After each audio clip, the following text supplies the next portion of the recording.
There's something in the heart of God that He always wants to meet with His people. And that's exactly what He did in what we know of as the Tabernacle. My name is Chris Montgomery, pastor at Fraser Church, and thank you for joining us on this 8-week journey as we learn how to enter His presence.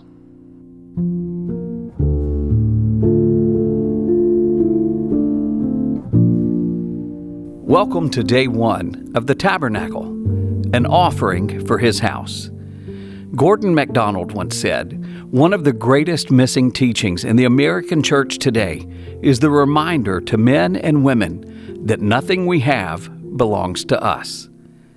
Today's text comes from Exodus 25, verses 1 through 7. The Lord said to Moses, "Speak to the people of Israel that they take from me a contribution. From every man whose heart moves him, you shall receive the contribution for me.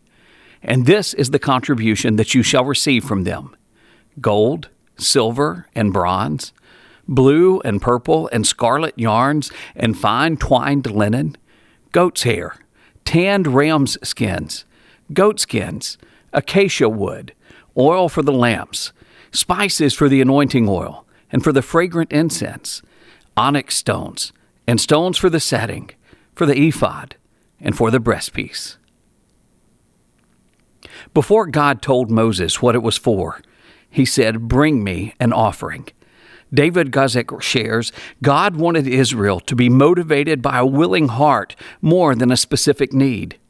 He adds, our giving should not be primarily because of need. We should give because our willing hearts compel us. Guzik's comments coincide with the terminology in Exodus 25, verse 2, from everyone whose heart prompts them to give. The word prompts means to incite, and is sometimes translated as a free will offering. God told Moses that people were to bring an offering as their hearts freely motivated them to give.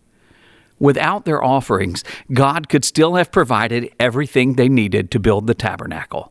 Yet God desired to develop His people into givers, to grow them more into His likeness. John 3:16 tells us, God so loved the world that He gave His Son. Remember, we are never more like God than when we give. The authors of Preaching the Word commentary on Exodus write the following about bringing an offering to God. Bringing an offering is one of the best ways that we can do something for God. What is remarkable is that God is willing to receive our offerings as an act of worship.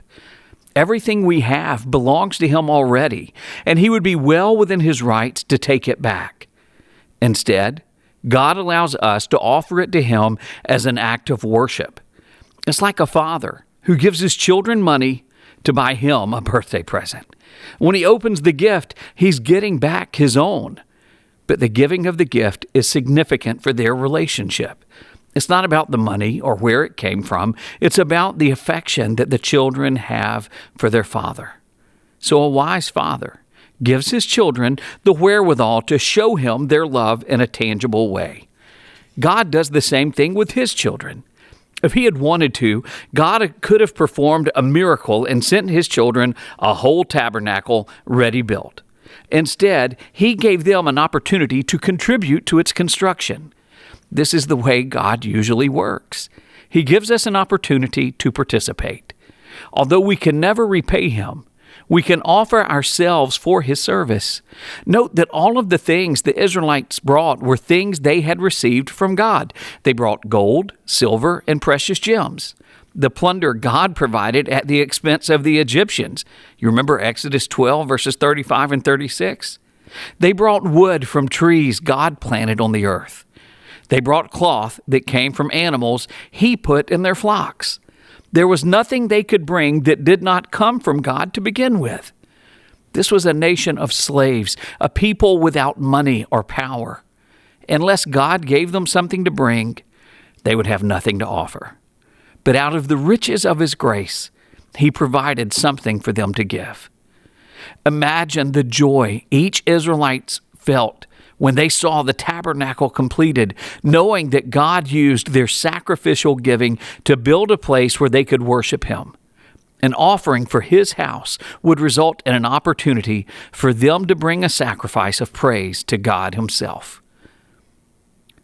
Some questions to think about today. How do you view your opportunities to bring an offering to God? How is a willing offering a picture of a surrendered heart?